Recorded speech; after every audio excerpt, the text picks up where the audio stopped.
Hello students, देखिए आज हमारी जो एक्सरसाइज है वो 3.4 है और 3.4 में ये दो तीन फॉर्मूले हैं। देखिए कौन कौन से हैं ये आपको याद करने पड़ेंगे। देखिए साइन एक्स बराबर अगर जीरो है, अगर साइन एक्स बराबर जीरो है तो इसका फॉर्मूला बन जाएगा एक्स बराबर एन पाई।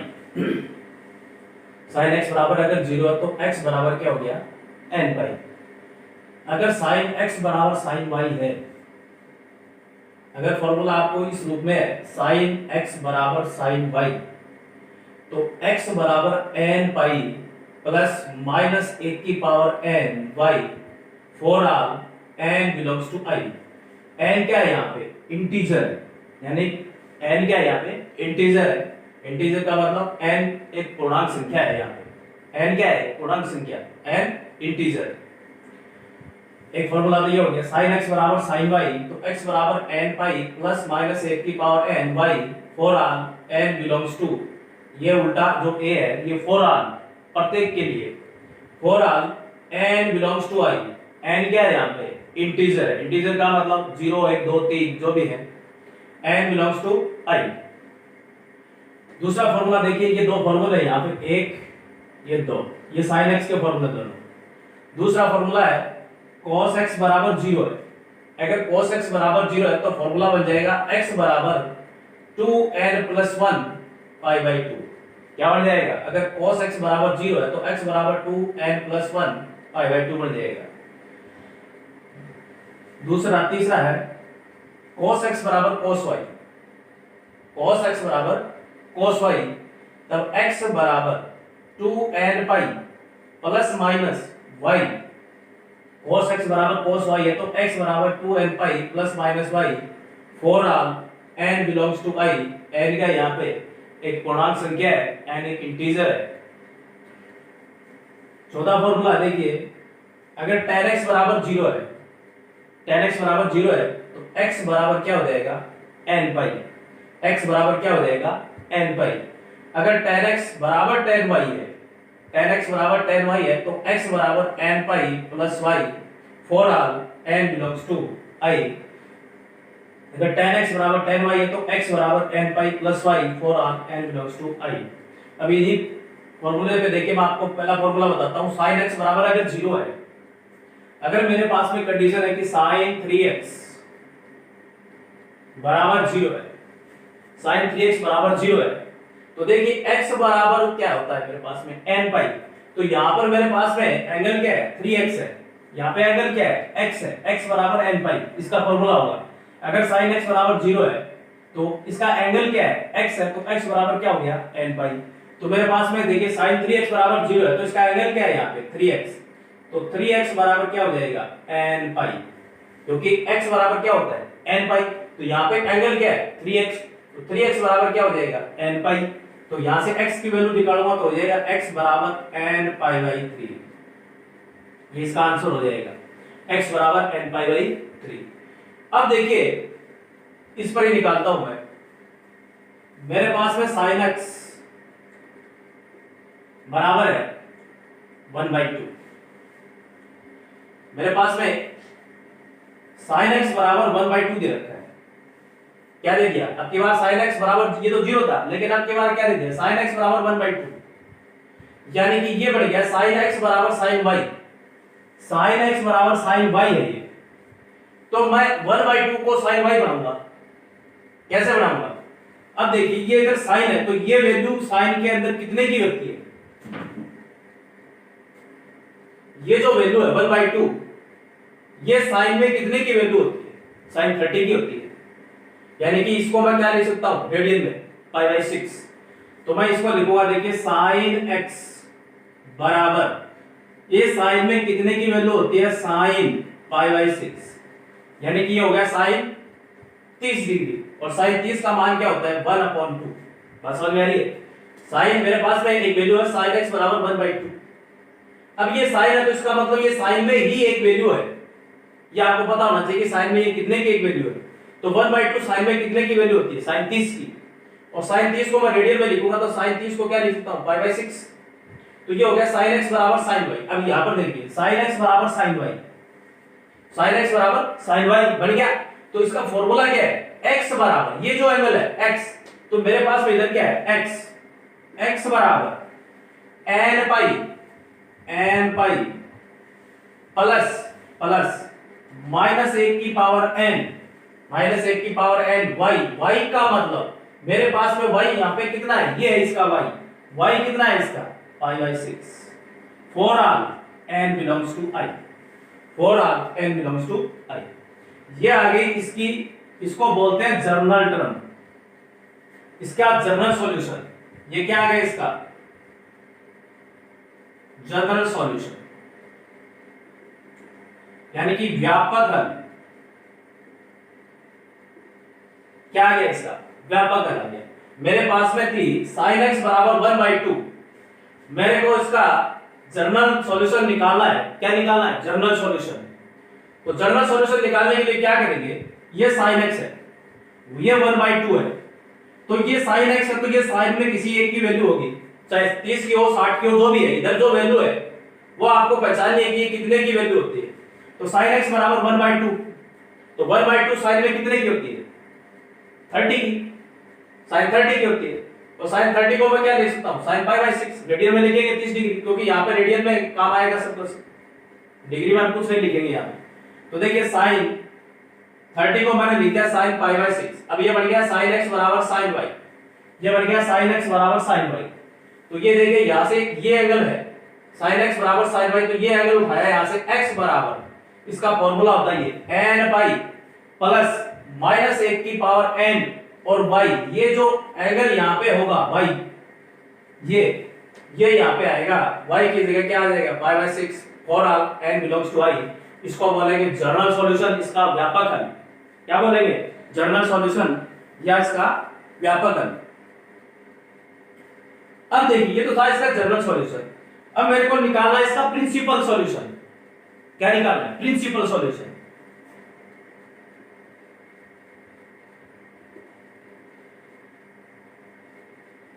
प्रिंसिपल सॉल्यूशन का मतलब मुख्य मान। क्या निकालना है, मुख्य मान। तो देखिए जो मुख्य मान होता है वो 0 से 2 पाई में होता है। मुख्य मान हम निकालेंगे 0 से 2 पाई, यानी 0 से 360 के बीच में हम मुख्य मान निकालेंगे। तो देखिए 0 से 2 पाई में, देखिए 0 से 2 पाई में, 0 से 2 पाई में एक मान तो हमने यहां से निकाल लिया sin x बराबर sin π/6, तो मैं sin से sin काट दूं तो यहां से x बराबर π/6 आ जाएगा। मेरे पास एक सॉल्यूशन क्या आ गया, sin x बराबर sin π/6, ये sin से sin कटेगा तो x बराबर क्या आ गया π/6। एक सॉल्यूशन तो ये आ गया। 0 से 360 के मध्य एक सॉल्यूशन मेरे पास में आ गया x बराबर π/6। अब दूसरा सॉल्यूशन निकालेंगे। देखिए अब ध्यान करना इधर, देखिए दूसरा सॉल्यूशन कैसे निकलेगा। ये वैल्यू जो है 1/2 ये पॉजिटिव है। क्या है, पॉजिटिव है। इसका मतलब साइन पॉजिटिव किसमें होता है, कौन से क्वाड्रेंट के अंदर साइन पॉजिटिव होता है, यानी कि सेकंड क्वाड्रेंट में साइन पॉजिटिव होता है। और सेकंड क्वाड्रेंट क्या होता है, 180 प्लस थीटा होता है। तो देखिए मैं इसको सेकंड क्वाड्रेंट में लेके जाता हूं, तो देखिए यहां से देखिए sin x बराबर sin π/6, ये आ गया। सेकंड क्वाड्रेंट में लेके जाता हूं, सेकंड क्वाड्रेंट क्या होता है 180 प्लस थीटा, थीटा मेरे पास में इसका क्या है 1/2, 1/2 को क्या लिख सकता हूं मैं π/6। बात समझ में आ रही है भाई। इसका अगर जनरल सॉल्यूशन निकालना आपको, जनरल सॉल्यूशन में इसके साथ में जनरल सॉल्यूशन n के साथ में आएगा भाई, n पाई प्लस माइनस 1 की पावर n π/6, ये तो इसका जनरल सॉल्यूशन में n आएगा। जब हम इसकी प्रिंसिपल सॉल्यूशन निकालेंगे, यानी इसका मुख्य मान निकालेंगे, वो होता है 0 से 2 पाई के मध्य, यानी 0 से 2 पाई के मध्य का मतलब 0 से 360 के मध्य इसकी वैल्यू निकाल ली है। तो 0 से 360 के मध्य देखिए हमने एक वैल्यू ये निकाल ली यहां से, क्योंकि 0 से 360 में आ सकती है ये sin x बराबर sin π/6। तो एक बार यहां से sin से sin काट दो तो यहां से x बराबर क्या आ गया π/6। एक सॉल्यूशन ये आ गया। अब दूसरा सॉल्यूशन निकालने के लिए क्या करेंगे, पहले तो इसको देखेंगे, इस वैल्यू को। ये वैल्यू क्या है, पॉजिटिव है। ये वैल्यू क्या है, पॉजिटिव है। इसका मतलब साइन कौन से क्वाड्रेंट के अंदर पॉजिटिव होता है, साइन कौन से क्वाड्रेंट के अंदर पॉजिटिव होता है, ये आपको पता करना है। आपको पता होना चाहिए कि साइन कौन से क्वाड्रेंट में पॉजिटिव होता है। साइन सेकंड क्वाड्रेंट में पॉजिटिव होता है। सेकंड क्वाड्रेंट में पॉजिटिव होता है। अब देखिए सेकंड क्वाड्रेंट में साइन पॉजिटिव होता है, साइन पॉजिटिव होता है तो इसका मतलब साइन सेकंड क्वाड्रेंट में 180 माइनस थीटा होता है। अभी सेकंड क्वाड्रेंट हमारे पास में क्या होता है, 180 माइनस थीटा होता है। कौन सा होता है, 180 माइनस थीटा। तो ये हो गया पाई 180 माइनस थीटा, ये पाई बाय 6, ये जो 1/2 है मैंने इसको रेडियन में लिखा पाई बाय 6, तो 180 माइनस थीटा हो गया। यहां से साइन काटूंगा तो x बराबर कितना आ जाएगा, पाई माइनस पाई बाय 6। तो ये देखिए x बराबर 6 पाई माइनस पाई अपॉन 6, तो x बराबर कितना आ गया, 5 पाई बाय 6। 6 पाई में से 1 पाई गया, 5 पाई बाय 6। तो दूसरा सॉल्यूशन इसका आ गया 5 पाई बाय 6। आपको दो ही सॉल्यूशन निकालने हैं, बात समझ में आ गई। प्रिंसिपल सॉल्यूशन में आपको दो ही सॉल्यूशन निकालने हैं 0 से 2 पाई के बीच में। ये तो था sin x का। अब देखिए cos x का, मैं एग्जांपल लेके बता रहा हूं ये आपको, ये ट्यूशन नहीं है।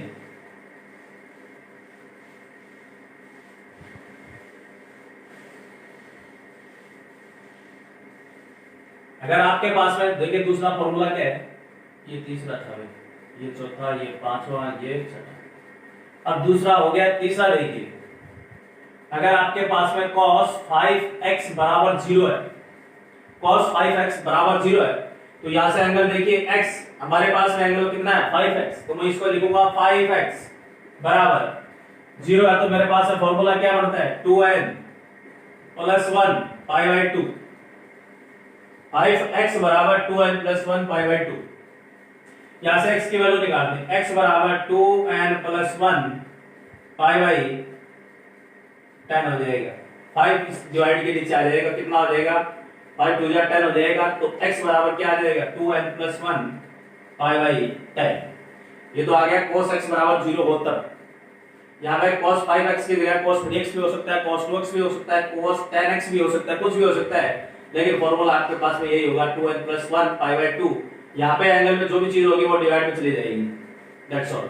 अब देखिए cos x का फॉर्मूला, अगर cos x बराबर आपको 1/2 दे रखा है, cos x बराबर 1/2 दे रखा है, और इसका आपको निकालना है जनरल सॉल्यूशन। क्या निकालना है, जनरल सॉल्यूशन। तो जनरल सॉल्यूशन क्या होता है, देखिए इसका cos x बराबर cos y, ये जनरल सॉल्यूशन है इसका, cos x बराबर cos y। तो देखिए मैं इसको cos y बनाऊंगा, क्या बनाऊंगा cos y। cos y बनाने के लिए पहले तो ये पता करें ये cos है तो इसका मतलब ये भी cos में ही होना चाहिए, क्योंकि cos x बराबर cos y होता है। तो ये cos x है तो इसको भी मैं क्या बना दूं, cos y बना दूं। इसका मतलब इधर cos x है तो ये भी cos में ही एक वैल्यू होगी, ये आपको पता होना चाहिए। यानी कि cos x बराबर ये 1/2 कितने का वैल्यू होती है cos में, cos 60 की वैल्यू होती है। cos 60 को मैं क्या लिख सकता हूं पाई बाय 3, तो मैं इसको क्या लिख दूं cos पाई बाय 3, और cos पाई बाय 3 का मान क्या हो गया 1/2। इस 1/2 को मैंने ये लिख दिया cos पाई बाय 3, बात समझ में आ गई। 1/2 को क्या लिख दिया cos पाई बाय 3। अब देखिए ये बढ़ गया cos x बराबर cos y, cos x बराबर cos y। अब यहाँ पे जो एंगल है cos x के साथ में ये जो एंगल है वो ऐसा कैसा आएगा, अगर यहाँ पे 2x है तो ये 2x ही होगा, यहाँ पर अगर x है तो x आएगा। अब देखिए यहाँ पे cos x बराबर cos y आ गया, तो यानी कि x बराबर यहाँ से क्या आ जाएगा, अगर ये 2 है यहाँ पे 2x है तो यहाँ पे क्या आ जाएगा 2x आ जाएगा, ध्यान रखना ये बात। अगर 2x है तो यहाँ पे क्या आ जाएगा 2x आ जाएगा। तो cos x बराबर cos y है, तो x बराबर क्या होता है, x बराबर 2n pi plus minus y, y का मतलब ये जो एंगल है इसका, ये मेरे पास में कितना आ गया pi by 3 for all n belongs to y। ये तो आ गया इसका जनरल सॉल्यूशन। जनरल सॉल्यूशन में n आएगा भाई, ध्यान रखना जनरल सॉल्यूशन में n आता है 2n pi plus minus pi by 3 for all n belongs to y। ये तो आ गया इसका जनरल सॉल्यूशन। जनरल सॉल्यूशन का मतलब इसका व्यापक हल क्या आ गया, ये तो आ गया इसका व्यापक हल, यानी कि जनरल सॉल्यूशन।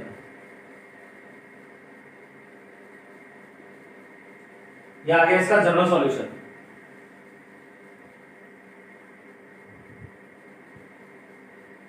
अब मेरे को इसका निकालना है प्रिंसिपल सॉल्यूशन। क्या निकालूं, प्रिंसिपल।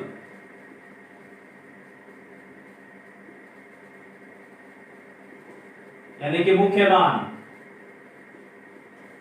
प्रिंसिपल सॉल्यूशन मुख्य मान निकालना है। अब देखिए मुख्य मान 0 से 2 पाई में होगा, क्या होगा 0 से 2 पाई में। 0 से 2 पाई में एक मान तो ये आ गया हमारे पास में 60 आ गया ना। एक वैल्यू तो यहाँ से x cos को cos से काट दूं तो देखिए क्या आ जाएगा, cos x बराबर cos पाई बाई 3, cos से cos कटेगा तो यहाँ से क्या आ जाएगा, एक मान तो ये आ गया मेरे पास में, यहाँ से एक वैल्यू आ जाएगी आपकी पाई बाई 3। अब दूसरी वैल्यू निकालेंगे। देखिए दूसरी वैल्यू निकालने के लिए ये देखिए इसको देखेंगे, अगर ये पॉजिटिव है तो आपको पता करना है कि cos कौन से क्वाड्रेंट में पॉजिटिव है, तो cos कौन से क्वाड्रेंट में पॉजिटिव होगा, फोर्थ क्वाड्रेंट में cos पॉजिटिव होता है, और फोर्थ क्वाड्रेंट कौन सा होता है 360 माइनस थीटा, यानी कि 2 pi minus theta. Fourth quadrant क्या होता है, फोर्थ क्वाड्रेंट में cos पॉजिटिव होता है, और फोर्थ क्वाड्रेंट क्या होता है cos 2 pi minus theta, theta 1/2, 1/2 को मैं क्या लिख सकता हूं पाई बाई 3 लिख सकता हूं, लिख सकता हूं नहीं लिख सकता हूं, यानी कि cos फोर्थ क्वाड्रेंट के अंदर पॉजिटिव होता है। ये देखना आपको, इससे पता लगेगा कि वैल्यू कौन सा क्वाड्रेंट की लेनी है हमें। तो देखिए ये 1/2 पॉजिटिव है, तो 1/2 पॉजिटिव है, इसका मतलब इसके बाद में 0 से 2 पाई में हमें वैल्यू निकालनी है। एक 0 से 2 पाई में एक वैल्यू तो हमारे पास में 60 आ गया, पाई बाई 3 आ गया, ठीक है। अब आगे देखिए इसको देखेंगे कि अगर ये पॉजिटिव है तो cos कौन से क्वाड्रेंट में पॉजिटिव होता है, अगर ये नेगेटिव है तो cos कौन से क्वाड्रेंट में नेगेटिव होता है वो लेंगे। अब ये देखिए cos फोर्थ क्वाड्रेंट के अंदर पॉजिटिव होता है, तो यहां से देखिए cos x बराबर cos y, cos x बराबर ये हो गया, तो यहां से मैं इसको काटूंगा, cos से cos कट गया, x बराबर 6 पाई माइनस पाई बाई 3, ये x बराबर कितना आ गया 5 पाई बाई 3, इसका मतलब ये आ जाएगा 5 पाई बाई 3, ये इसकी प्रिंसिपल वैल्यू आ गई। ये था cos x cos y का, ये जनरल सॉल्यूशन के लिए था, और ये इसका प्रिंसिपल सॉल्यूशन आ गया। इसके बाद हम लेंगे tan x बराबर 0, इसके लिए निकालते देखिए,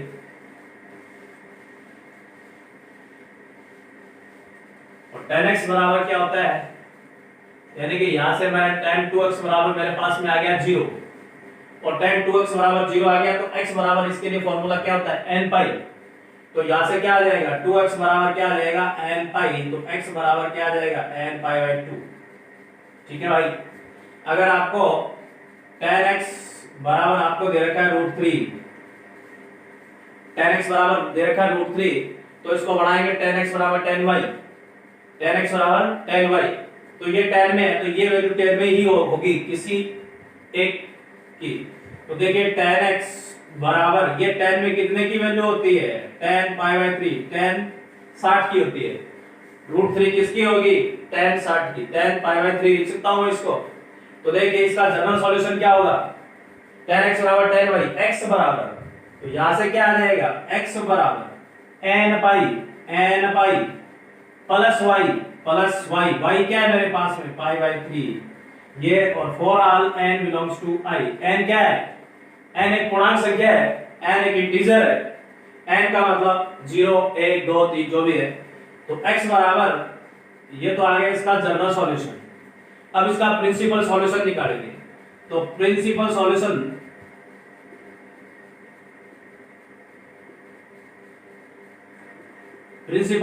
यानी कि इसका मुख्य मान देखिए, एक वैल्यू तो यहां से आ जाएगी x बराबर पाई बाई 3, 10 से 10 काटेंगे x बराबर क्या आ जाएगा पाई बाई 3, मुख्य मान 0 से 2 पाई में होगा भाई, एक वैल्यू तो आ गई पाई बाई 3।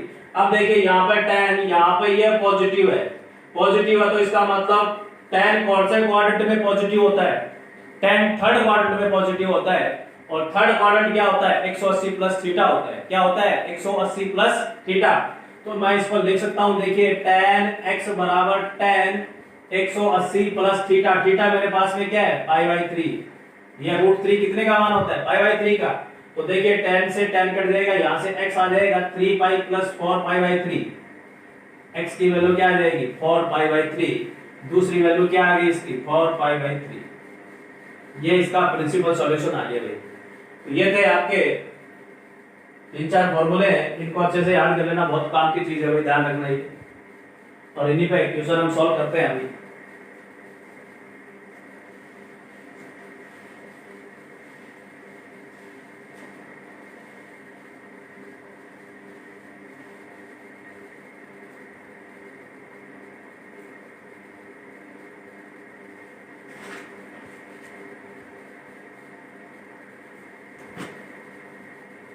देखिए पहला ही क्वेश्चन है इसका,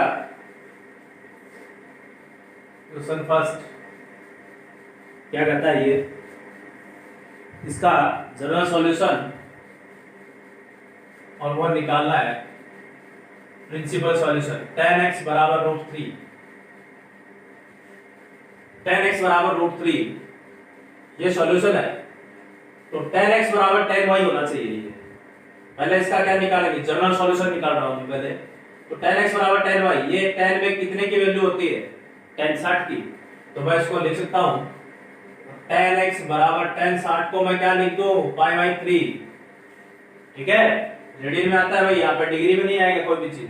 tan x बराबर tan π/3, ये बढ़ गया tan x बराबर tan y। tan x बराबर tan y का फॉर्मूला क्या होता है, x बराबर, यहां से आ जाएगा x बराबर n पाई प्लस, और ये y की जगह क्या है π/3 for all n belongs to i। ये आ गया इसका जनरल सॉल्यूशन।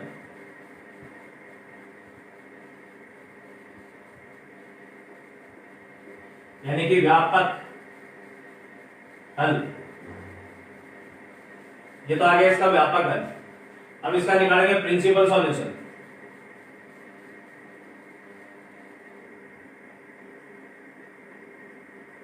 यानी कि मुख्य मान, प्रिंसिपल सॉल्यूशन को क्या बोलते हैं, मुख्य मान। अब मुख्य मान निकालेंगे तो एक मान तो यहीं से आ जाएगा, देखिए tan x बराबर tan π/3 है, क्योंकि मुख्य मान किस में होता है, 0 से 2 पाई में होगा, 0 से 360 के मध्य होगा। तो एक 0 से 360 में x बराबर π/3 आ जाएगा, एक तो x बराबर π/3। अब ये देखिए tan पॉजिटिव है, ये √3 क्या है, पॉजिटिव है, तो यानी कि tan कौन से क्वाड्रेंट में पॉजिटिव होता है, थर्ड क्वाड्रेंट में, और थर्ड क्वाड्रेंट में tan पॉजिटिव होता है। देखिए मैं कैसे लिख सकता हूं उसको, देखिए tan x बराबर tan, थर्ड क्वाड्रेंट में लिखेंगे, थर्ड क्वाड्रेंट में tan पॉजिटिव होता है। थर्ड क्वाड्रेंट क्या होता है, 180 का पाई प्लस थीटा, थीटा मेरे पास में ये क्या है, π/3 की वैल्यू, π/3। तो यहां से ये कट जाएगा, तो x बराबर क्या आ जाएगा, 3 पाई प्लस, इसका एलसीएम लेंगे पाई प्लस π/3, तो x बराबर आ जाएगा 4 π/3। तो दूसरी वैल्यू क्या आ जाएगी, 4 π/3। ये इसका आ गया प्रिंसिपल सॉल्यूशन, इसका मुख्य मान आ गया भाई। ठीक है भाई, सिर्फ आपको फॉर्मूले में रखना है इनको।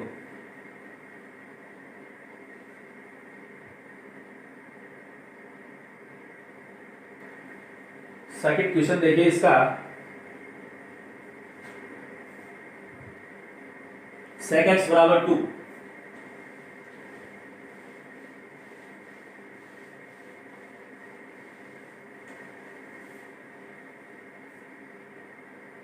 sec x बराबर 2। देखिए हमारे पास में sec x, इसमें कोई फॉर्मूला नहीं है sec x का, तो मैं इसको किस में चेंज कर दूं, cos में। तो cos x बराबर क्या आ जाएगा, cos x बराबर हो जाएगा 1/2। sec x बराबर 2 है, तो इसको मैंने चेंज कर दिया 1/cos x बराबर 2, तो cos x बराबर क्या हो जाएगा, 1/2। अब हमारे पास में cos x का फॉर्मूला होता है भाई, ये होता है cos x बराबर cos y। अब cos x में कितने की वैल्यू होती है, 1/2, cos 60 की होती है। cos 60 का मान कितना होता है, 1/2, और cos 60 को क्या लिखूंगा मैं, π/3। तो ये cos है, तो ये भी cos में कितने की वैल्यू है, cos x बराबर cos π/3।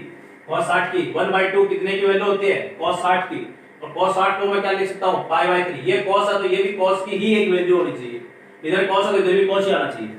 तो देखिए cos x बराबर cos y, cos x बराबर cos y, x बराबर 2n pi plus minus y क्या है इसका, π/3 for all n belongs to i। ये तो आ गया इसका जनरल सॉल्यूशन। क्या आ गया, जनरल सॉल्यूशन है ये इसका, यानी इसका व्यापक हल है, ये व्यापक हल, इसको बोलते हैं जनरल सॉल्यूशन।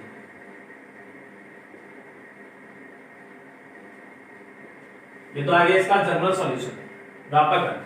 अब मैं इसका निकालता हूं प्रिंसिपल सॉल्यूशन।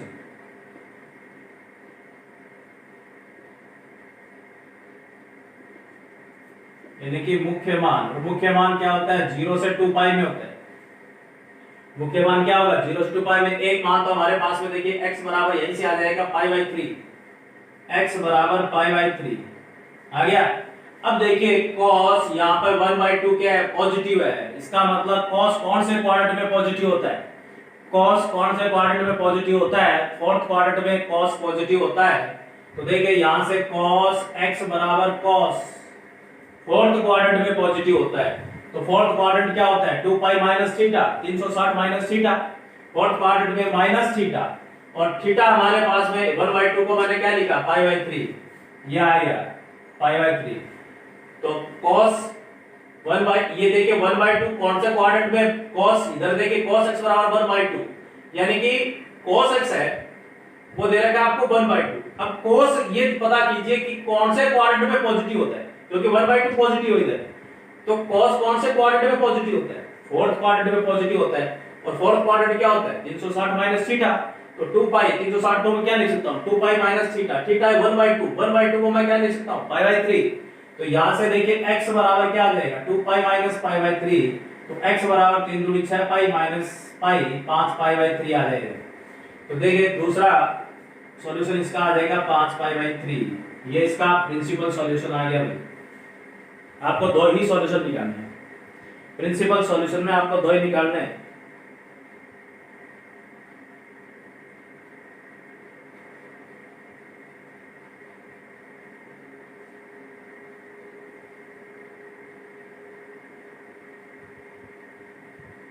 इसके बाद देखिए cot, क्वेश्चन नंबर 3 देखिए इसका,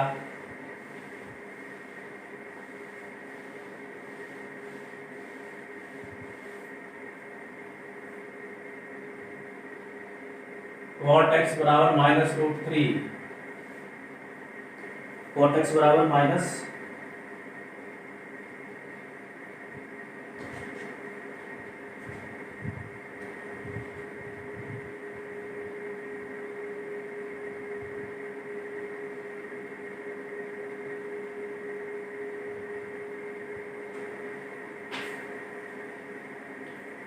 cot x बराबर -√3। देखिए cot x का हमारे पास फॉर्मूला नहीं होता, तो हमारे पास में क्या होता है tan x, तो इसको मैं tan, cot को tan में तोड़ दूं, तो tan x बराबर क्या आ जाएगा, माइनस का 1/√3। ठीक है भाई। अब मेरे को बनाना है tan x बराबर tan y। देखिए tan x बराबर tan y पॉजिटिव होता है ये। अब देखिए ये जो tan x है ये -√3 है। अब ये पता कीजिए कि tan कौन से क्वाड्रेंट में नेगेटिव होता है, सेकंड क्वाड्रेंट में नेगेटिव होता है। tan सेकंड क्वाड्रेंट में नेगेटिव होता है ना, तो देखिए मैं यहां से बना देता हूं इसको, tan x बराबर tan पाई माइनस, क्योंकि tan x बराबर tan y ये पॉजिटिव होता है, ध्यान रखना। तो इसको भी हम पॉजिटिव ही करेंगे। कैसे, देखिए अब मैं वैल्यू तो हमारी यही रहेगी, लेकिन इसको तोड़ेंगे कौन से, को ये नेगेटिव कौन से क्वाड्रेंट में होता है, सेकंड क्वाड्रेंट में tan नेगेटिव होता है। सेकंड क्वाड्रेंट क्या होता है, 180 माइनस थीटा 1/√3 कितने का मान होता है, पाई/6, 33 का मान होता है। अब देखिए यहां से इसका अगर वैल्यू निकालेंगे तो यही आएगी, tan 180 minus theta minus tan theta minus tan पाई/6, और tan पाई/6 को क्या लिखेंगे, 1/√3। तो देखिए ये बढ़ गया tan x बराबर tan y, tan x बराबर ये बढ़ गया, देखिए tan x बराबर tan y बढ़ गया, बना कि नहीं बना, tan x बराबर tan y। या मैं इसको ऐसे भी लिख सकता हूं, tan x बराबर ये कितना आ गया, tan 6 पाई में से गया 5 पाई/6 हो गया। tan x बराबर क्या हो गया। जब मैं इसकी वैल्यू निकालूंगा तो यही आएगा। इसको मैंने लिखा है tan 180 माइनस थीटा। बात समझ में आ गई। यानी कि tan कौन से क्वाड्रेंट में नेगेटिव होता है, एक tan सेकंड क्वाड्रेंट में नेगेटिव होता है। सेकंड क्वाड्रेंट कौन सा होता है, साइन और कोसाइन पॉजिटिव, बाकी सब क्या होते हैं, नेगेटिव। तो tan 180 माइनस थीटा, थीटा ये 1/√3 कितने का मान होता है, पाई/6 का। अगर मैं इसको सॉल्व करता हूं तो यही आएगा, 1 माइनस का 1/√3, यानी -1/√3 को मैंने इस फॉर्म में लिख दिया है। क्यों लिख दिया, क्योंकि ये tan x बराबर tan y होता है, ये पॉजिटिव होता है। देखिए यहाँ पे कोई चिन्ह नहीं है इसका, तो देखिए tan x बराबर tan y बढ़ गया। अब देखिए tan x बराबर tan y, tan x बराबर tan y इसका फॉर्मूला क्या होता है, x बराबर n pi plus y, y क्या आ गया मेरे पास में, 5 पाई/6 belongs to 4r n belongs to i। ये तो आ गया इसका जनरल सॉल्यूशन। क्या आ गया, जनरल सॉल्यूशन, यानी इसका व्यापक हल आ गया ये तो आ गया इसका व्यापक हल। अब देखिए इसका निकालेंगे प्रिंसिपल सॉल्यूशन।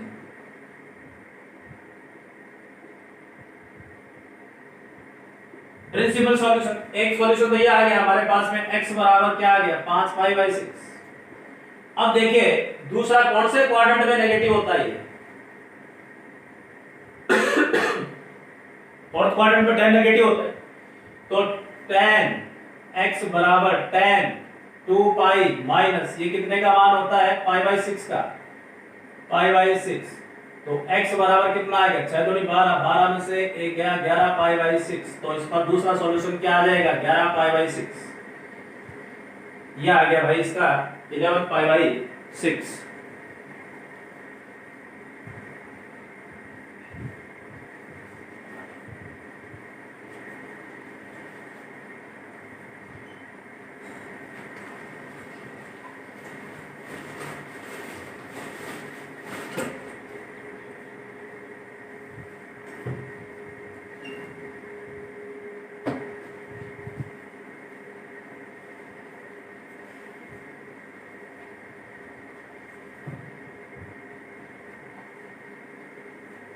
समझ में आया क्या ये नहीं आया?